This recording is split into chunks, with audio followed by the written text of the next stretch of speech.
Strange things happening. Serious end-time Bible prophecies are happening. The beginnings of birth pains. Right now, when we look around the world, we see alarming news daily. News that reminds us of warnings from the Bible. The Bible is a history book unlike any other available in any public library. Its history starts with the earth's creation and ends with the world's end. This is the only history book that covers such a broad range of events on planet Earth, partially because no one was present at the beginning to witness and document it, and therefore no one can write the beginning of our world authoritatively. We are the only people in the world who know how it will all end. That is unique. The Lord did not reveal the future to His followers to satisfy their curiosity.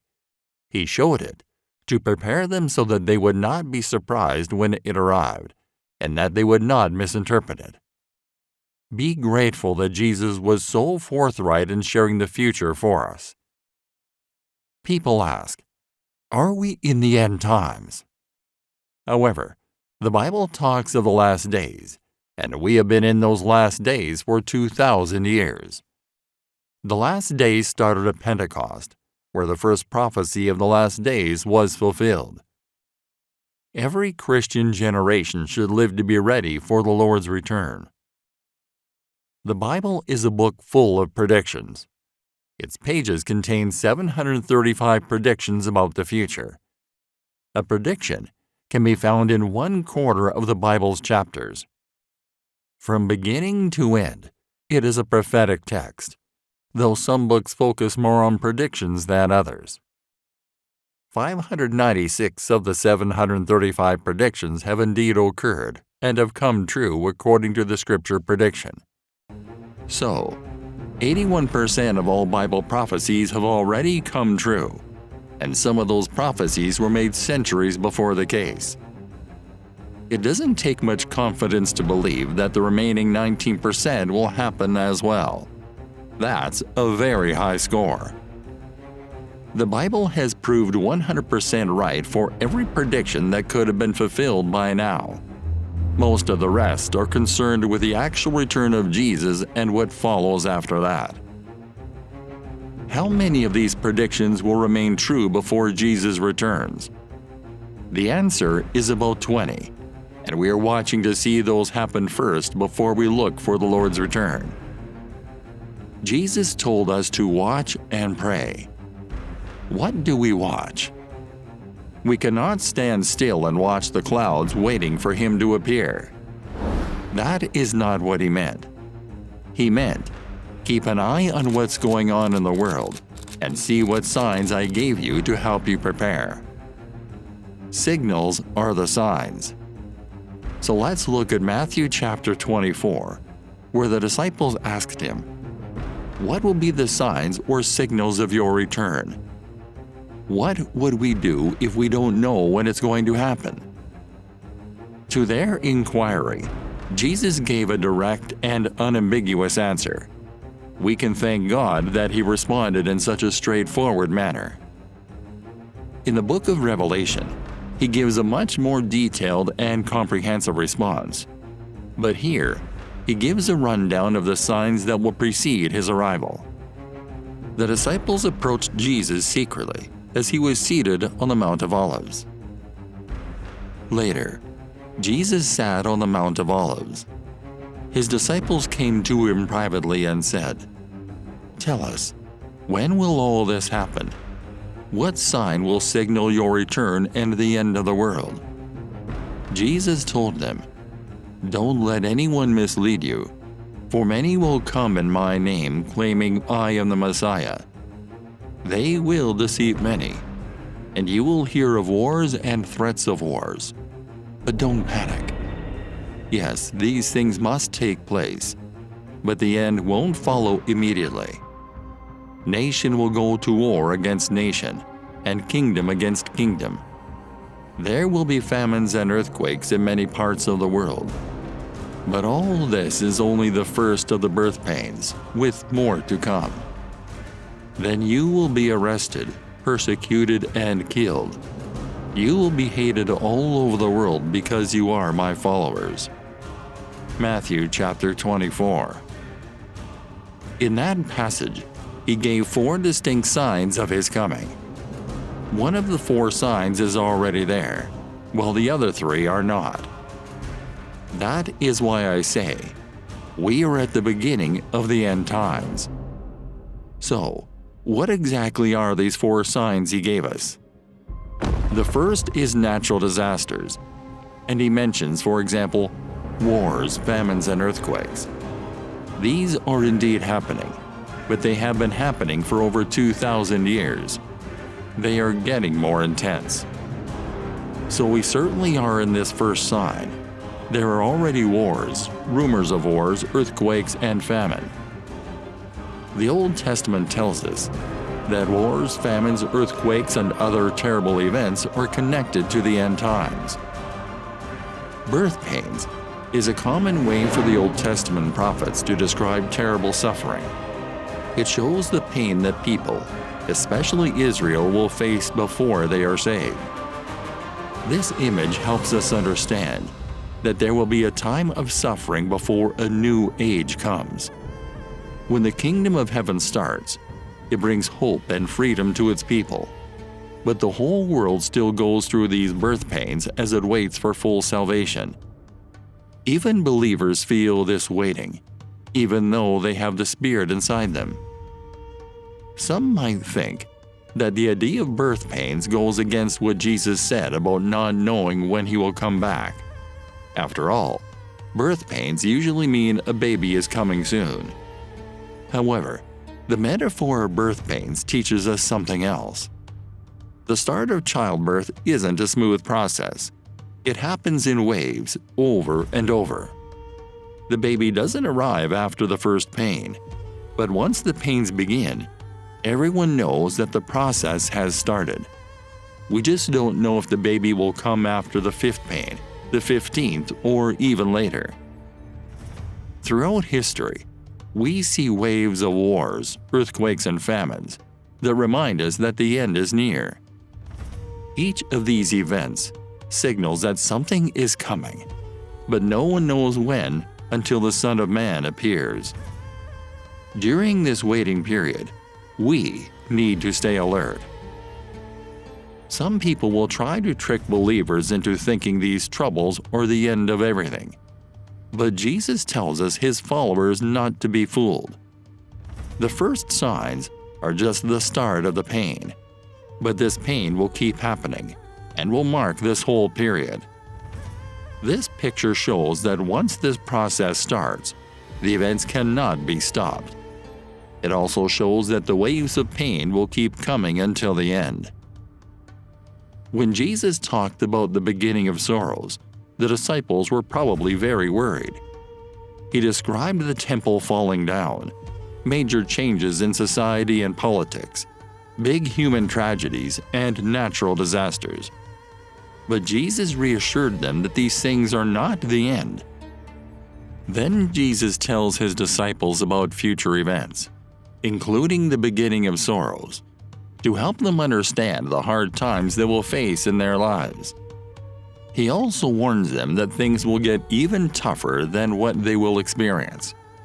However, everything will lead to the Messianic kingdom, just as the prophet said would happen. But why would Jesus share this with us? Knowing the end gives the disciples hope and a sense of urgency. They realize it's important to make the most of their time. Later, Peter would encourage his readers to think about this and to live holy and godly lives because of what is to come. Jesus says, "Don't be deceived."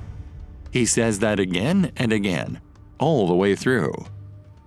As we get nearer to the end, the danger is deception, both inside and outside the church. In this case, he says, from false Christs, false messiahs, people who will take advantage of the turmoil of natural disasters to present themselves as saviors. There are well-known examples of people who pretended to be saviors and led people into desert locations, only to end in tragedy. However, many false Christs and Saviors claim to be the promised deliverer of all our troubles. The more problems there are, the more false deliverers there will be. But as Jesus advises us, don't be alarmed. Don't worry when you learn of a new war, tragedy, or famine breaking out. He said something astonishing. These are painful events, but they are not pangs of death. They are birth pains. So when you read of disasters in the media, these are the pains that mean something new is about to be born. This should completely change our attitude. We know what the world is coming to. We should not be alarmed or dismayed, not as worried as the world will be about these things. Disasters in the world are the pain of birth in a new world that is to be born. Therefore, we are very different. We have sympathy for those who are suffering from disasters, and hopefully we express it with help. But in our hearts, we are not alarmed. We are hopeful. We are looking for a new birth of a new world, and therefore we are not dismayed or depressed by all the problems in the world. In short, Jesus' advice to us would be not to panic, not to be disturbed, but even to rejoice and say, "These are all signs of something new happening."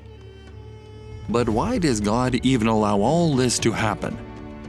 Why does God let earthquakes, tornadoes, hurricanes, tsunamis, typhoons, cyclones, mudslides, wildfires, and all other natural disasters to happen? Events like this make many people wonder about God's goodness. The Bible proclaims that Jesus Christ holds all of nature together. Could God prevent natural disasters? Absolutely. Does God sometimes influence the weather? Yes, as we see in Deuteronomy chapter 11 verse 17, and James chapter 5 verse 17. Numbers chapter 16 verses 30 through 34 show us that God sometimes causes natural disasters as a judgment against sin. Is every natural disaster a punishment from God? Absolutely not. In much the same way that God allows evil people to commit evil acts, God allows the earth to reflect the consequences sin has had on creation. Romans chapter 8 verses 19 through 21 tells us, "For even the whole creation, all nature, waits eagerly for the children of God to be revealed. For the creation was subjected to frustration and futility, not willingly, because of some intentional fault on its part, but by the will of him who subjected it, in hope that the creation itself will also be freed from its bondage to decay, and gain entrance into the glorious freedom of the children of God." The fall of humanity into sin had effects on everything, including the world we inhabit. Everything in creation is subject to frustration and decay. Sin is the ultimate cause of natural disasters, just as it is the cause of death, disease, and suffering. We can understand why natural disasters occur. What we do not understand is why God allows them to occur. However, some go as far as to say natural disasters are a fault of Mother Nature. Is the idea of Mother Nature biblical? The earliest writings about Mother Nature date back to around 12 or 13 BC in Mycenaean Greek records. However, it is God who controls nature. The Bible says, "God made the earth by his power. He established the world by his wisdom. And by his understanding and skill he has stretched out the heavens. When he utters his voice, there's a tumult of waters in the heavens. And he causes the clouds and the mist to ascend from the end of the earth. He makes lightning for the rain, and brings out the wind from his treasures and from his storehouses." Jeremiah chapter 10 verses 12 through 13. Jesus demonstrated his power over nature when he calmed a stormy sea. It's true that natural laws exist in our world. These are systems that God put in place. God made our world, but human sin has caused problems in it. Still, God holds our world together. There is no unpredictable goddess creating chaos. Another strange idea is that Mother Nature is like the wife of God and rules in heaven with him. Some Roman Catholic traditions even call Mary the Queen of Heaven. However, the Bible says that God in the triune Godhead rules heaven and earth by himself. Nature is his creation, and he alone cares for and protects it. In doing so, he shows his goodness and kindness toward it. He has shown kindness by giving you rain from heaven and crops in their seasons. He provides you with plenty of food and fills your hearts with joy. Acts chapter 14, verse 17. With all these things happening, would it be wrong to blame God? Blaming God is something many people do when life doesn't go the way they want. People think that since God is in charge of everything, he could have stopped bad things from happening. They believe he could have changed things to make them better for us or prevented problems. When he doesn't, they feel he is at fault. In a way, those ideas make sense.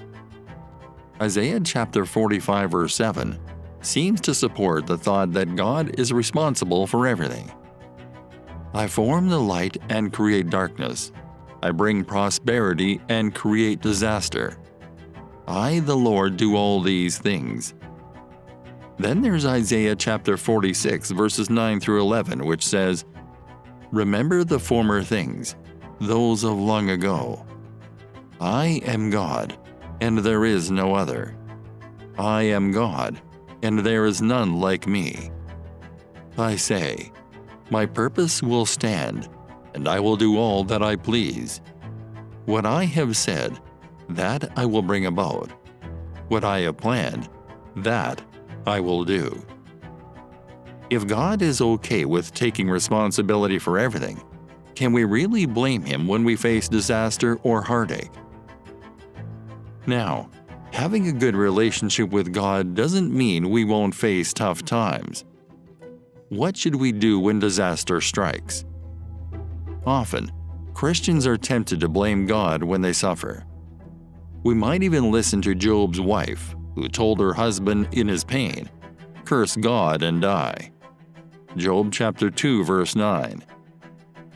Christians have a special promise that those who don't believe in God cannot claim.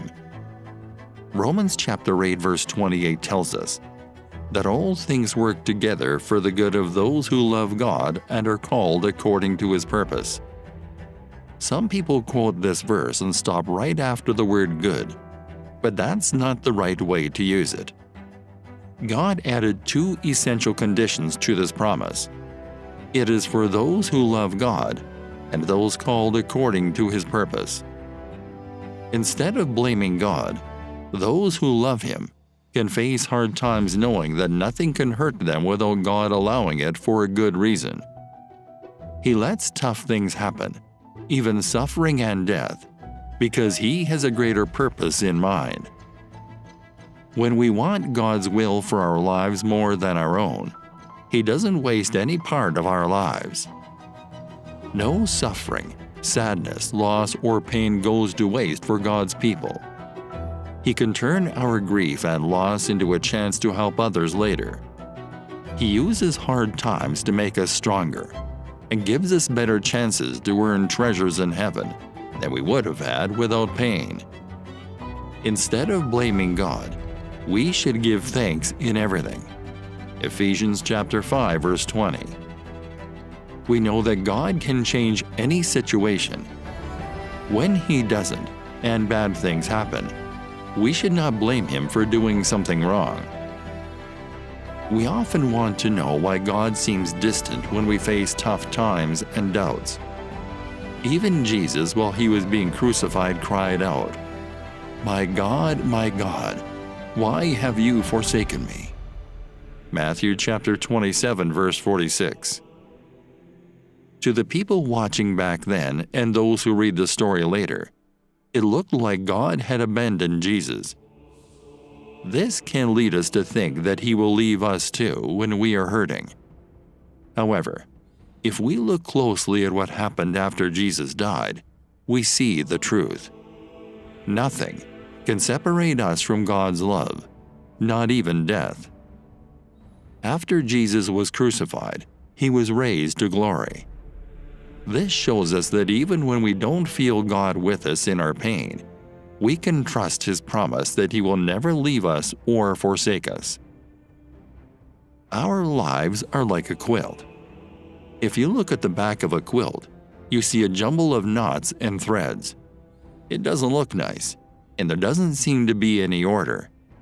But when you flip it over, you see how beautifully all the pieces fit together, just like in the life of a believer. Isaiah chapter 64, verse 8. We may not fully understand God's plans now, but there will be a day when we know everything. So, where is God when we are hurting? Remember this in difficult times. When you can't see His hand, trust His heart. Know for sure that He has not abandoned you. When you feel weak, that is when you can truly rest in Him and understand that His strength is perfect when we are weak. 2 Corinthians chapter 12, verses 9 through 10. The second sign of His coming is not in the world, but in the church. Disasters in the world are the first signs. The church, not the world, is the second sign of His coming. The first warning is disasters around the world. That takes us to the third sign of the end times, which is Jerusalem's distress. Geographically, it will be very limited. In this passage, Jesus quotes Daniel's prophecies, and a character in Daniel's prophecies is referred to as the abomination of desolation. Daniel mentions it 3 times. What does it all mean? What's the big deal?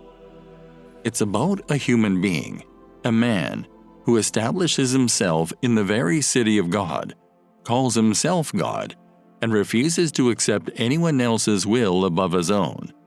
A tyrant whose arrival will have global ramifications, but who will be centered in Jerusalem, the city of God, the holy place.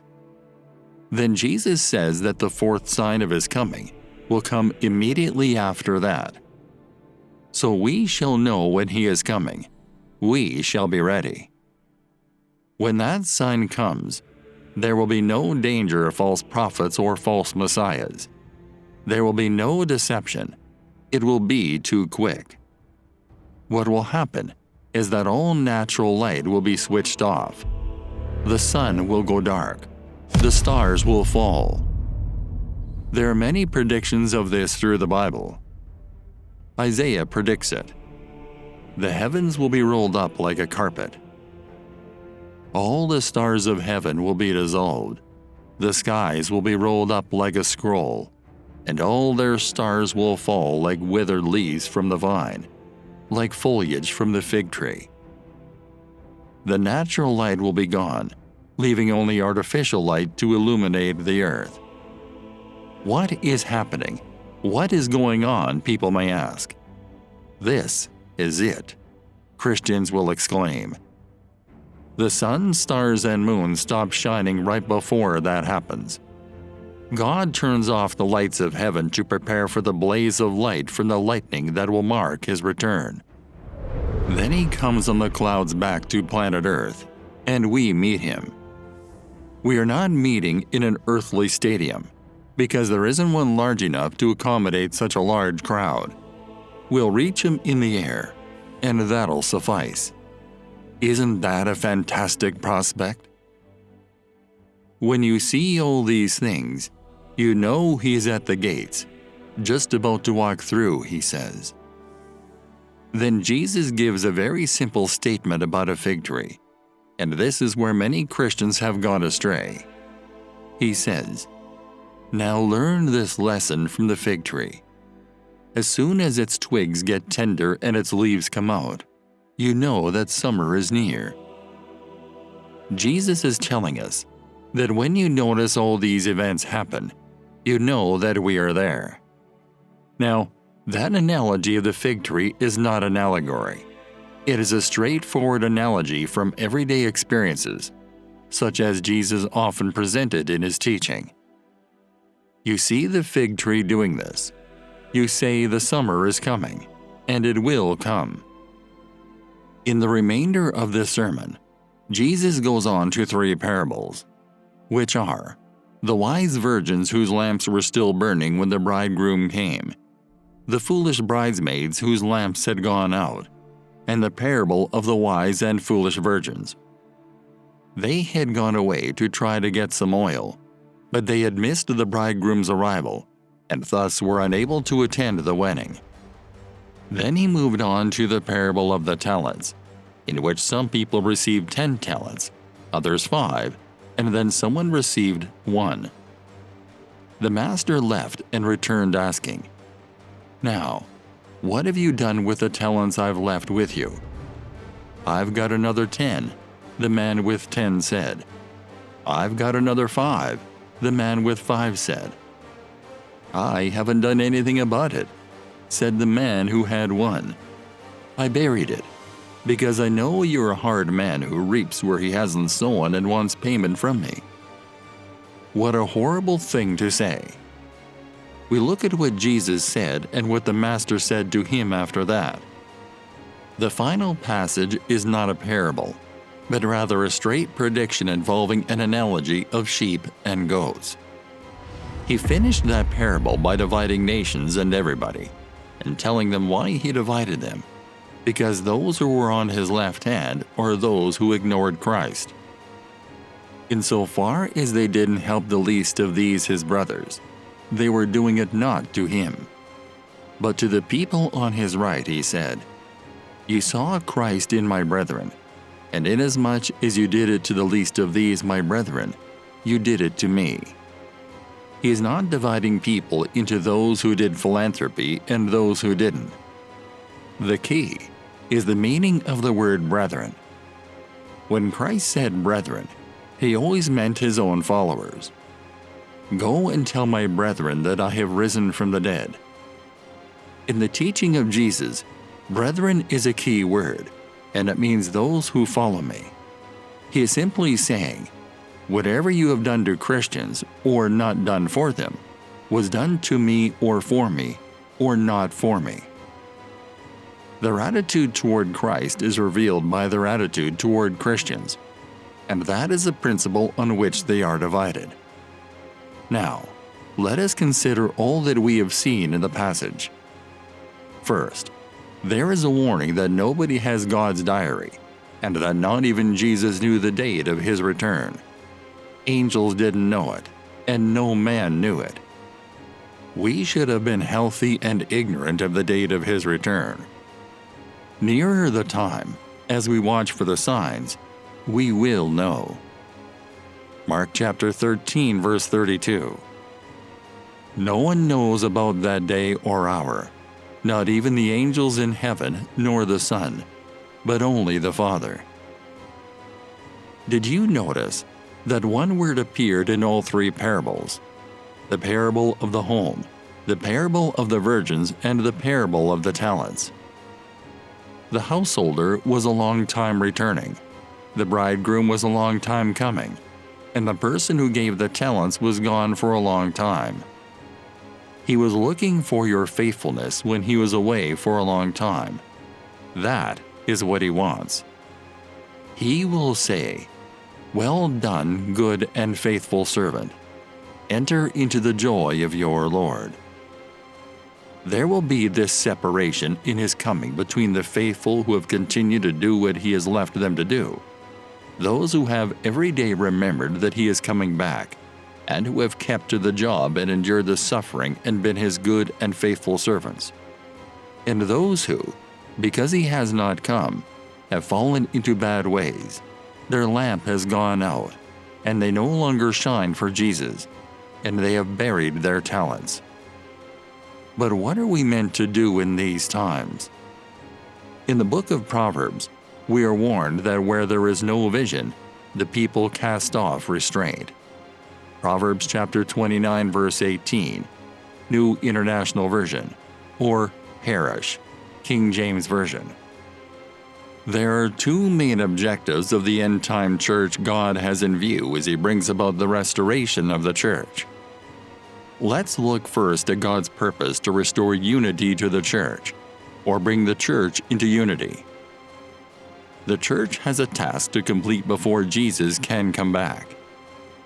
Matthew chapter 24 verse 14 reads, "And this gospel of the kingdom will be preached in the whole world, as a testimony to all nations, and then the end will come."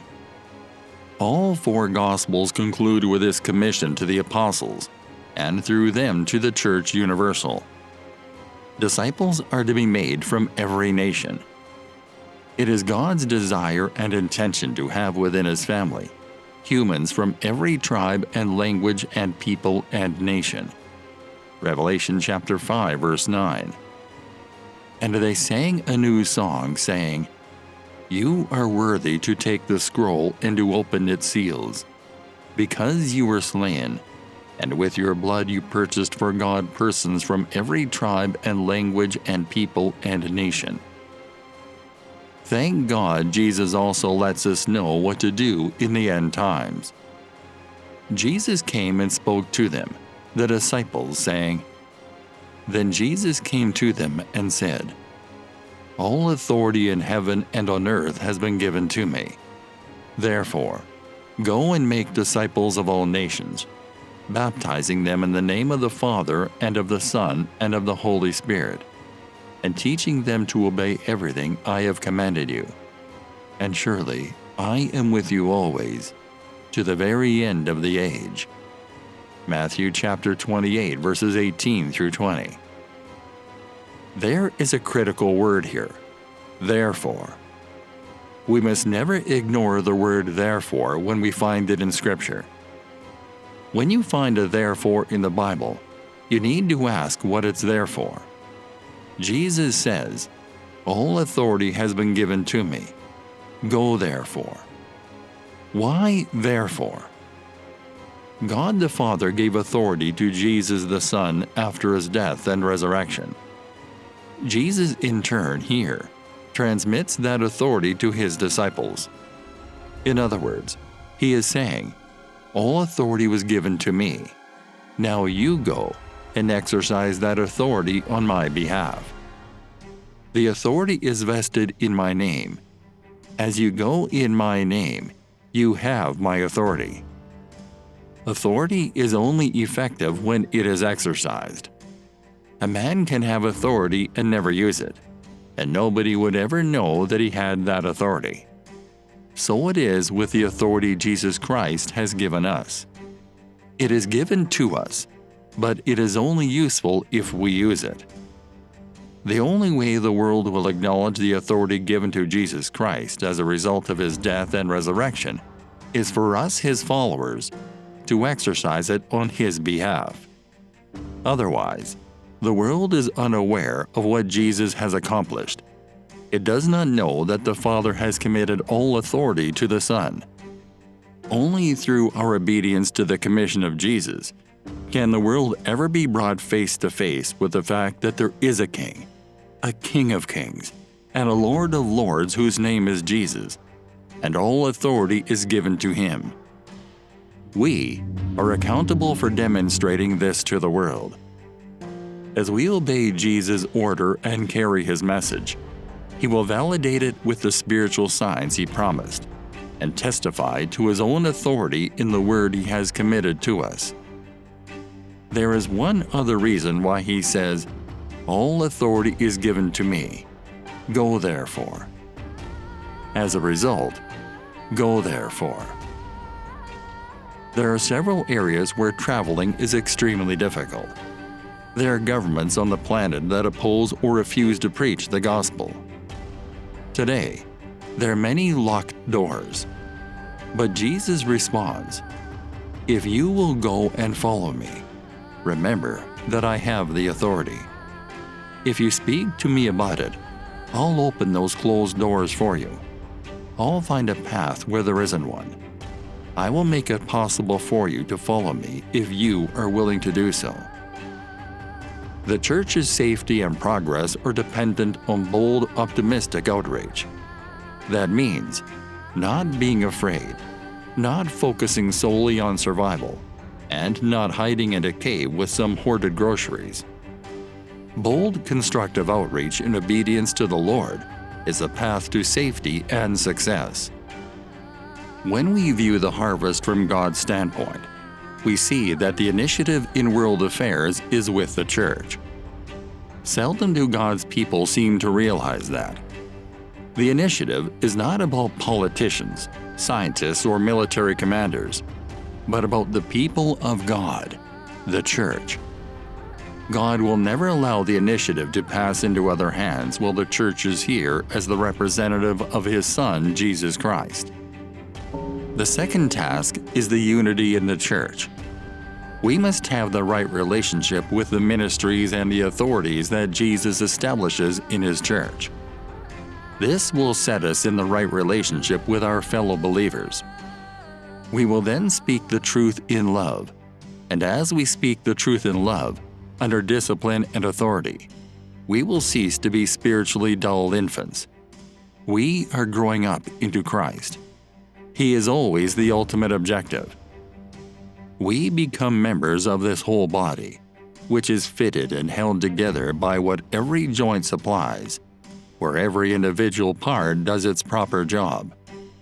As a result, the body naturally grows out of its own inner resources and life. It achieves the building up of itself in love.